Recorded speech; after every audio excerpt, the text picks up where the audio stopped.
Um, I love talking about the Renaissance. So if anybody has any input or questions, just as normal, get in there, just unmute, get in there, and let me know, because I will kind of prattle on forever and ever about the Renaissance. I'll go fast in the interest of time, and I'm recording this too. So if you and I'll post the PowerPoint on Blackboard uh, after I'm done too. So um, what?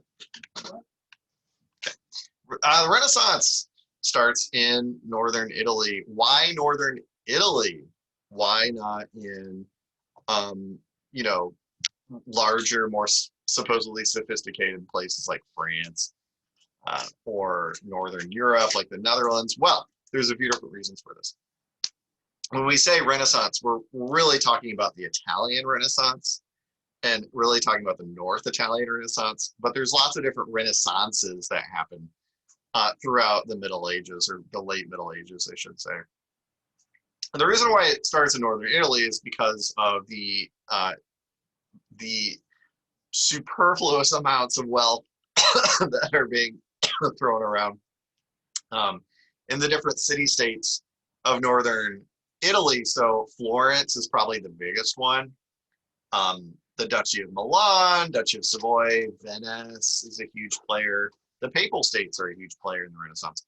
All of this comes down to wealth that's generated, partly because of the Catholic Church and the strength of the church in the region, but also, more than that, because of trade. There's really the only trade that's happening, trans-regional trade that's happening in the Middle Ages, is happening because of Italian ships sailing throughout the Mediterranean Sea and bringing goods from the Middle East, from the Adriatic, the Aegean, Spain, like all the stuff is flowing into Italy to be traded into Europe, because they're the only people that have ships right now. And like I said, the proximity to Rome also helps out the Renaissance. It's not central to it, but the papal state and the papacy in general has a ton of money that they are willing to just throw around and increase their standing, their social standing in Europe, increase their kind of, what's the word I'm looking for? The glitz and glamour, and trying to just boost the public image of the Catholic Church as being something that is powerful and present in social life. So the Catholic Church itself, and Rome in particular, spends lots of money on artists commissioning paintings and sculptures and stuff like that, as we're about to find out. Another really interesting kind of side note to this too is Rome, as we know, was the center of a very old ancient civilization that in its own right was very prolific in art and architecture and all these things. And so the Renaissance is a rediscovery of classical art and writing and architecture. And so it's not an accident that the Renaissance happens in the area surrounding Rome, like where the ancient civilization of Rome was birthed. It's no accident that the Renaissance, the rediscovery of classicism, takes place in Italy, which was the seat of the Roman Empire and Roman civilization. Not to mention the Catholic Church, right? So I keep coming back to this. So basically, the Renaissance is this imitation or rediscovery, or I mean, Renaissance literally means rebirth in the original Italian, of this classical era thinking. It's primarily an artistic and literary movement, but there are other components to the Renaissance that we'll break down here in just a second. But it's this literal rebirth of classicism. It's, stuff that's 1,000 years old or older, making a comeback and re-entering the public thought, because it had been buried under the weight of the Dark Ages. When Rome collapsed, people were so focused on trying to form new kingdoms and create new cultures that, a lot of the Roman and Greek ways of thinking and doing things were just forgotten for a while or pushed to the side. So today what we're going to focus on are three kind of main points. The idea of Christian humanism as being central to the Renaissance. The art and architectural and literary aspect of the Renaissance. And then finally, I'll touch just a tiny bit on Renaissance politics, because I think your textbook does a much better job than what I can do in the space of a lecture. Like I'll introduce Machiavelli, but that's about it. Could talk about the Medicis and all that, but I'll leave that to the book. So what is Christian humanism? Today we think of humanism as being a, at best, agnostic, or perhaps even an atheistic way of looking at the world. You know, humanism focuses on the capability of human beings to self-actualize and control our own destiny. And we don't need religion, right, to bog us down and tell us what to do. That's humanism as it's referred to today. Humanism actually came out of the Renaissance, and it was very heavily tied up with Christian or emerging Christian values, I should say.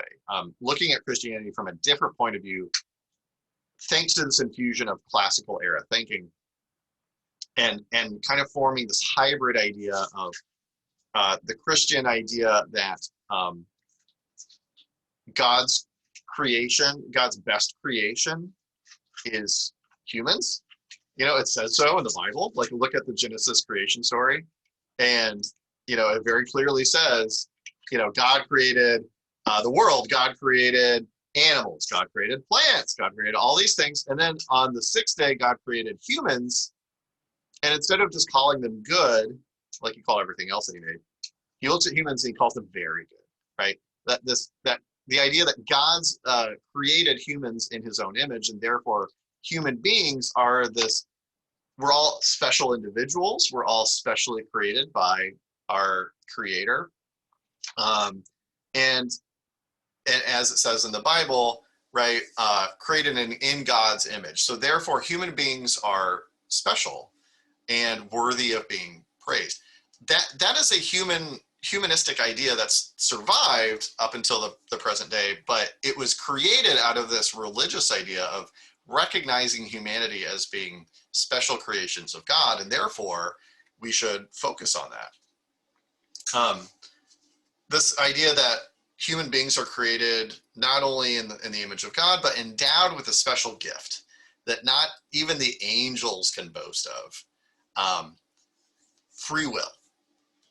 Human beings are the pinnacle of creation because human beings have free will. We have the ability to make our own decisions. We have, we're sentient, whereas like plants are not. We can think about, our fate and our decisions in a philosophical way like animals cannot do. And so therefore, there's this idea that human beings are way, way special because we have free will. And we can do with that free will whatever we want, but what God wants us to do is to focus on all the great things that God has created in the world, and to allow us to reflect on that and to praise God through those reflections.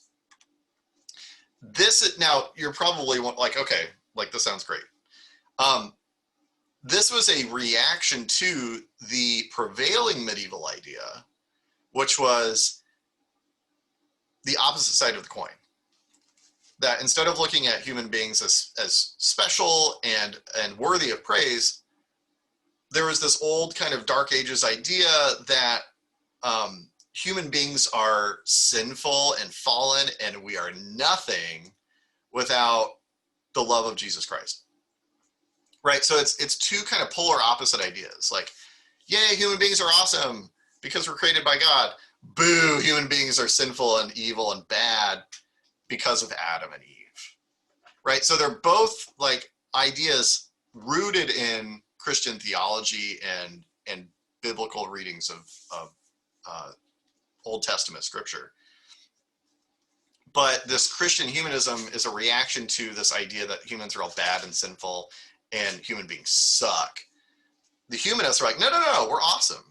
human beings are awesome. Look at all the things we're capable of doing, like philosophy and arts and sports and YouTube videos. And, you know, I mean, they didn't think that then. The guy who kind of promulgates this idea of Christian humanism is one of the people that you're reading for your documents this week, Mirandola. He's an Italian philosopher. He comes out of the city of Florence during the very beginning of the Renaissance. And he's this rich guy who's just very bored. Like he's rich and he's bored and he's very smart. He's educated in kind of a classical sense, like he's given a well-rounded education, so he can read and write Latin and Greek, as well as Italian. He studied poetry, he studied fencing, he studied writing in all different forms. And he helped to popularize this idea of humanism, that human beings are capable of doing awesome things, and we should recognize that instead of just looking at human beings as stupid and sinful and evil and ugly. He also helped to popularize secular learning, so learning outside of just like the only things you ever need to read are the Bible and the Catechism. He's like, no, like a well-rounded education is a good thing. Learning poetry, art, you know, swordplay helps you to become a well-rounded individual. And he ties that in with this idea of humanism. He says, look, God created such a wonderfully diverse world. Why wouldn't he want us to explore all the facets of his creation? Why would God only want us to read the Bible like nothing else matters? Like he, for God's sake, like he called the other 5 days of creation, he called it all that good, right? Why would God want us to just focus on our sinfulness? He wants us to inhabit the world and to learn things and to explore. And like this is the humanistic idea as it prevailed in the Renaissance. Poor guy died at the age of 31. He did all of his best writing and work in his late 20s. So you should take heart, you know, or in his mid 20s too. So those of you who are like, you know, late teenage, early 20-year-old, you know, take heart that, you know, you can do really cool, awesome things and be remembered for all time in your very young years. So that's Mirandola, Giovanni Pico della Mirandola. There's lots of cool Italian names during the Renaissance. So you'll read Mirandola for this week, just a couple pages of his oration on the dignity of man. It's very cool. And it's up on Blackboard. It's not found in your book. It's found on Blackboard. So go to Blackboard for week 13 and you'll find Mirandola there. Okay, so that reminds me. So while I was doing my paper, yeah. I found the Magna Carta in the primary sources book. Yeah, I saw your email on that yesterday. I don't know if you responded. Thank you. I stand by my decision then, even though Magna Carta is in your book, it's the whole Magna Carta. Yeah. And a lot of it is just garbage. Like it doesn't matter. Yeah. So use the Dr. Schoner edited version on Blackboard because it's much easier on the eyes. But thank you, Ben. Yeah. So Renaissance learning follows into this kind of imitation of classic, like basically people are rediscovering ancient Rome and ancient Greece. They're rediscovering writers like Cicero and a bunch of guys that we've already read in weeks past in this class. And they're realizing, holy crap, the Romans, even though they were dirty pagans that lived a long time ago and they're all dead, they had some really good ideas. And so like this idea of classical humanism is also tied in with learning about the past, learning history, learning art, learning things besides just theology and Christian thought, because that stuff has value, man. Like it's interesting and instructive to learn philosophy, to learn history, to learn poetry. Like all of these things are good things to learn. And so educational theory over the Renaissance changes by bringing in classical education, classical skills, learning different languages, learning dead languages like Latin, so that you can read, the writings of Cicero and other people. And the ideal educated person during this time, during the High Middle Ages, Late Middle Ages, is the Renaissance man, if you've ever heard that term before. That term means, it's referring to someone who is a bit of a jack of all trades, that they have lots of different hobbies, lots of different interests. They are proficient in a bunch of different skills instead of being super specialized in just one. And that's the whole idea behind a liberal arts education that you get at colleges like Lincoln Land. That the reason why they force you to take classes like history and English and science, like you have to take like a certain amount of credits, right, in certain things. The idea behind that is to make you a Renaissance person, to make you a well-rounded citizen of the world, so that you're not just a nurse, you're not just a truck driver, you're not just an HVAC, these are all good and noble things to learn and to be specialized in. But the idea of a college education is to make you aware of things in the world, more aware than your other compatriots, and to be smarter and to be appreciative and to navigate the ways of the world better than someone who's only ever been taught one single thing. And during the Renaissance man looked like someone who learned the liberal arts, learned Greek and Latin, painting, poetry, philosophy, all kinds of stuff. So, all right. I'm going to move kind of quickly through this next part because it's a lot of images and we don't need to tarry very long on these. When we think of the Renaissance, we usually think art, right? That's the first thing that comes to mind, right? Like, that's probably fair. And absolutely justified in this, I think.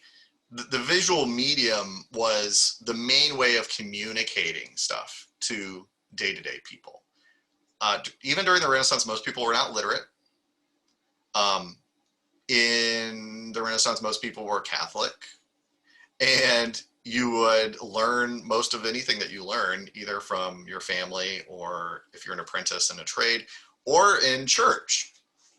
And so the visual medium is a very powerful way of communicating ideas to people who cannot read and write. When we think of Renaissance, we think of art, and that art is predominantly religious in its tonality. So pictures of the Virgin Mary is extremely popular. Even pictures of Christ himself, pictures of the saints. And this is not new. Like, people have been painting and drawing pictures of Jesus and the saints and Mary since the beginning of Christianity. Like, this is nothing new. What is new is the attention of detail that's paid into this art.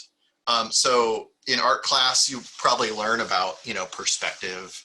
You learn about scale and symmetry and all these other artistic terms. All of this is a product of the Renaissance, really. I mean, like, we'll look at a couple, I think I have a couple of pictures of pre-Renaissance art, and then compare it to Renaissance art, and it's a completely different universe. Renaissance art emphasizes the human body. This is particularly true in sculptures, but also definitely in painting. And the idea behind this is because the human body, we're going to celebrate it because instead of looking at human beings as sinful and ugly and fallen, remember, we're looking at human beings as created especially by God and worthy of being praised. And people realize, oh my gosh, even the Romans did that. Like in pre-Christian periods, the Romans and the Greeks celebrated the human body. We should do that again. So that's this humanistic idea is central to Renaissance art, and we're going to find that out really quickly. So pre-Renaissance art looks kind of like this.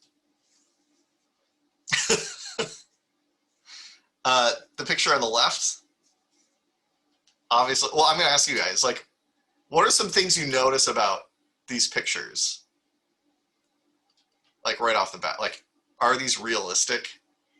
Are they paying attention to perspective and size and detail? No, they're not realistic. No, not realistic. Look. The picture on the left is like guys playing in a toy fort, right? It's depicting a battle, but perspective, like scale and perspective, are not even a thing. This looks ridiculous. This looks like grown-ups, just playing dress up, instead of an actual battle, like the size of the ladder and the size of the people compared to the wall. The picture on the right is completely devoid of any kind of realism. There's no detail there. I don't know actually what's happening in this picture, but it's bland, it's gross. It looks a lot more abstract, that one. Yeah. The one, it looks very abstract. It doesn't seem to, I don't know if it's trying to depict realism.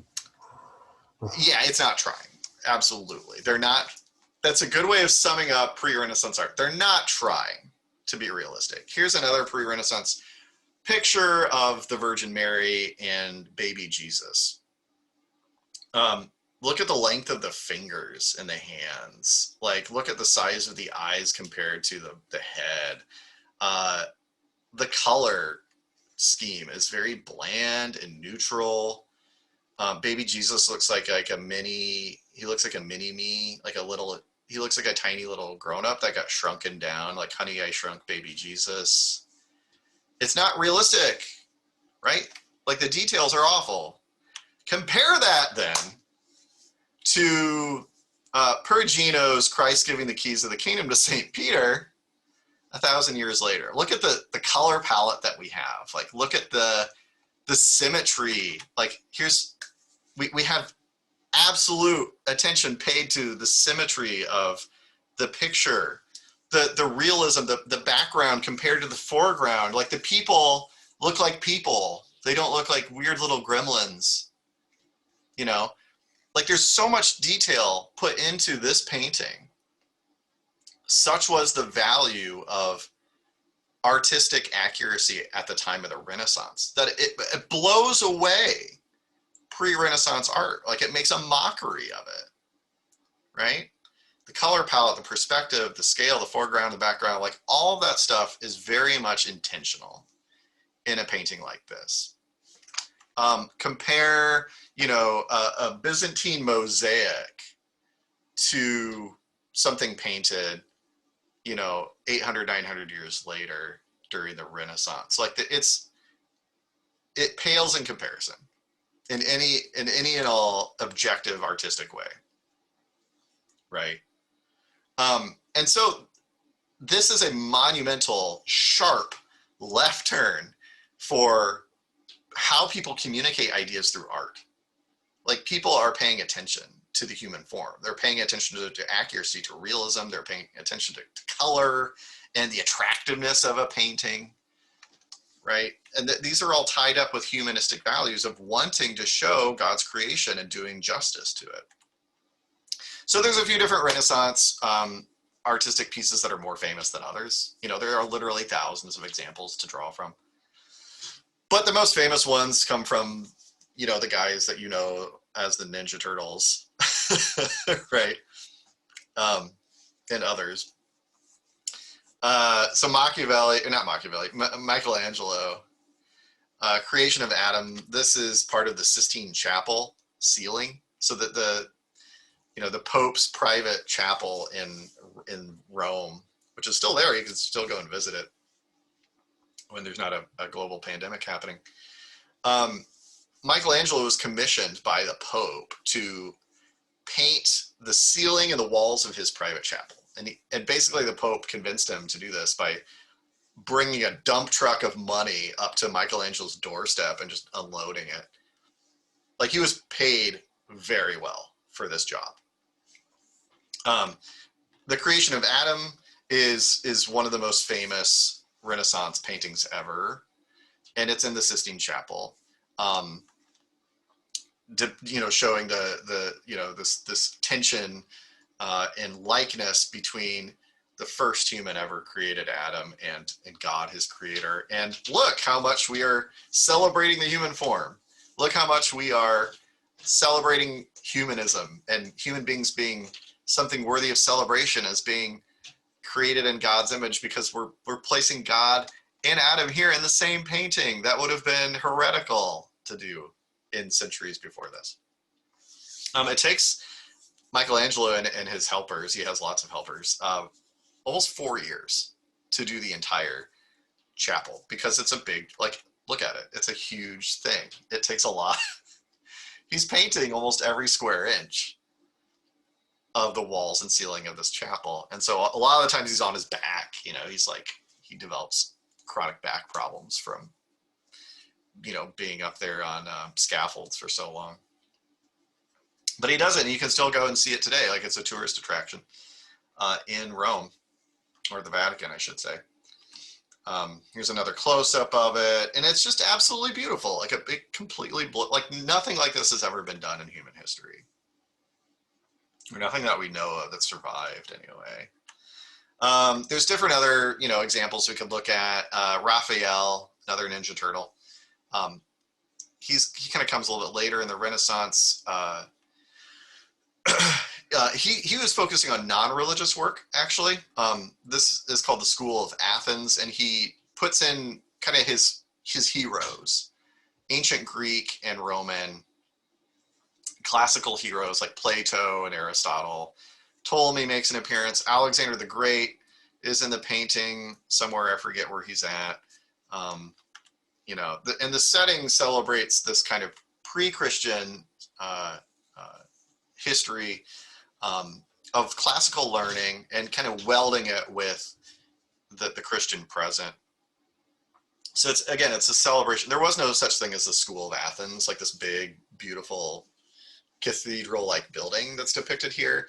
But it's Raphael, nonetheless, celebrating the idea of ancient learning and ancient pre-Christian figures. We've got the Mona Lisa, obviously. I mean, you guys collectively could probably tell me more about Mona Lisa than I know, just because it's just so present in pop culture. Michelangelo's David. So Michelangelo was not a painter primarily, despite doing the Sistine Chapel. He was a sculptor. That's what he wanted to do most of the time. And his statue of David is yet again a celebration of human form in the human figure. This is the biblical, you know, King David of the Bible, celebrated through sculpture, this gigantic marble piece. Da Vinci's probably the most famous Renaissance person. So we have like the Ninja Turtles, you know, Donatello and all that. But we have Leonardo da Vinci as well. I guess Leo is a Ninja Turtle, isn't he?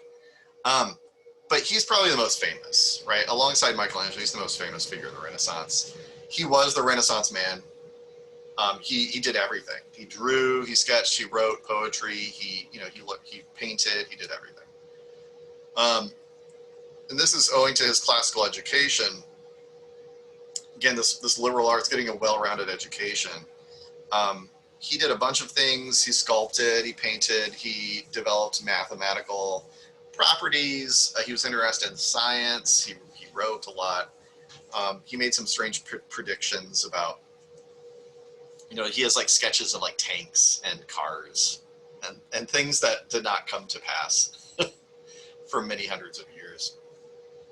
He dreamt of the idea of harnessing the power of the sun as energy, which we know is solar power. I mean, the guy is basically a time traveler. Really cool guy. But he's the Renaissance man, right? And there's not enough that can be said about that. A quick word on architecture. So architecture develops a lot during the Renaissance. It goes from being these like hard, sharp right angles of like Christian cathedral Gothic style to imitating, it's called classicism. It's called the classical style of architecture. So employing columns again, arches, domed ceilings, and there's lots of different, primarily churches and cathedrals that are built in this style, but also other buildings too. I mean, the style keeps making a comeback. Like look at the buildings in Washington, D.C., in America, you know, built mostly in the 19th century. Lots of classical columns, lots of arches. You know, it's an imitation of classical Roman style and Greek style architecture. So kind of, you know, these pillars with arches and high ceilings and stuff like that. This is very much a Renaissance thing. There's also this emphasis on using fine materials to make buildings instead of just like cheap, you know, plaster and stuff. It's returning to the kind of Greek and Roman ideal of using marble and stone to make things that last hundreds and hundreds or thousands of years, perhaps. All right, so moving really quickly through the literature part. There's a couple different figures of the Renaissance. So when we think of Renaissance, we think of art. Perhaps we think of architecture. The literary aspect of the Renaissance is just as important as the visual mediums. Dante, as you probably know from Dante's Inferno, is what he's most known for. But he's this early Renaissance writer and poet out of the city of Florence. Florence was basically the epicenter of the Renaissance for quite a while. And he wrote, he was a writer, and he wrote through this kind of humanistic lens of celebrating humanity, looking at humans as worthy of praise and awe instead of just beating them down. And the Divine Comedy is this sweeping Italian poem where he writes about what it's like to die and to be given a tour of the afterlife. And the first book is the most famous. It's Inferno, where he takes a tour of hell. And then there's also Purgatorio, which is kind of purgatory, and then there's Paradiso, which is heaven. So it's a three-part, Divine Comedy is three different poems, three different settings smashed into one epic poem.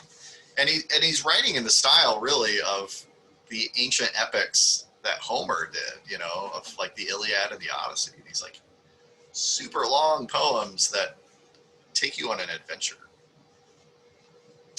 He's considered pre-Renaissance. He actually helped kind of kick off the Renaissance, but he's imitated by pretty much every Renaissance writer, including Petrarch, you may have heard of, another Florentine. And he is mostly a poet, and he writes love poems. He's extremely emotional. He's trying to focus on human emotions and that being worthy of writing about, instead of just like, you know, hey, have you gone and prayed today? Have you confessed today? Like, no, I fell in love with a girl and she won't reciprocate my feelings. Like that's Petrarch. He helps translate old forgotten writings of Cicero and Virgil and translates them into the common language. So he is responsible for bringing back a lot of old classical era Roman era writings and reviving them. Okay, and then the last thing I'm going to say is another writer who was not focused on poetry was Machiavelli. And this is the one thing I'm going to say about Renaissance politics, because again, I think your book does a much better job of exploring the nuances than I do. He is another humanist writer. He's, again, from Florence. I mean, these guys, Florence was the center of the Renaissance.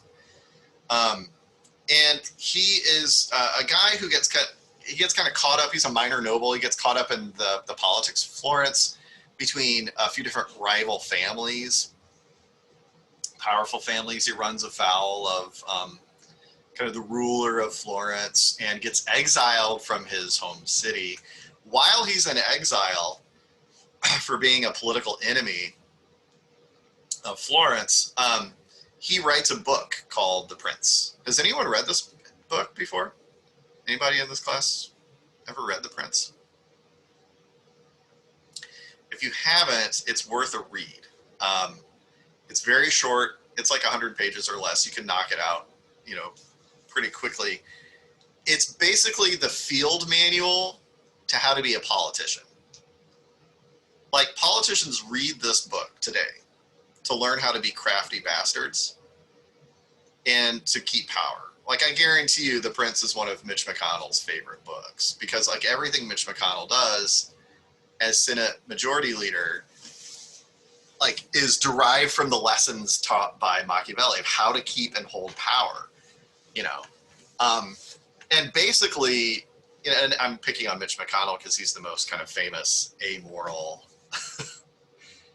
guy who will do anything to keep power today. But I mean, mostly, like all other politicians and rulers look at this book as a guide to how to increase their political standing. And the way you do this is by ignoring morals.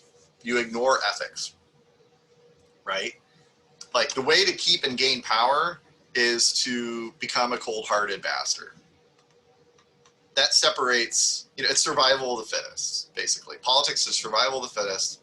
You have to adapt to circumstances or you will lose in this great game. And so he paints a picture, Machiavelli does, between the moral princes, the moral kings and queens and rulers and politicians, and those who are more pragmatic. And he says that if you're going to succeed in life as someone who wants power and wields power, you got to learn to leave behind your morals.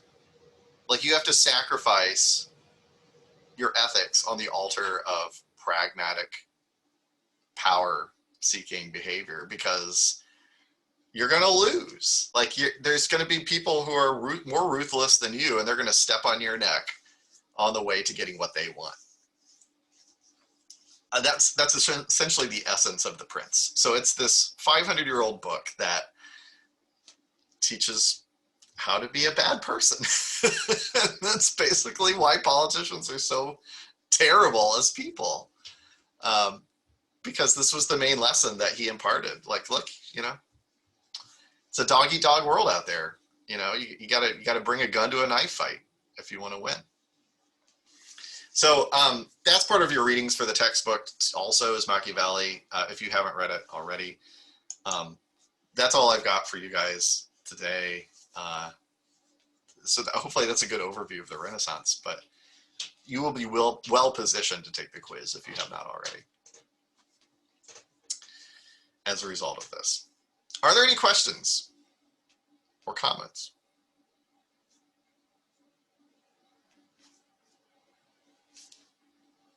Okay. Well, thank you guys.